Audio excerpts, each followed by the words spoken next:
I didn't see you there. So you want to see what actual wind damage looks on the roof? Come on, follow me. These might be the easy ones that you can see from the ground. These are actually called crease shingles.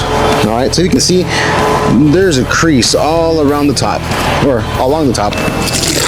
This shingle was a crease shingle. All right, so after a while, the wind just tore it up. This shingle's already flown off. Another crease shingle down here. Y'all can see that nice little up. You can see how it just flops in the wind. Eventually this thing will break off, and it's already starting to break off actually right there. Crease shingle, missing shingle, shingle about to fall off. Down before I forget.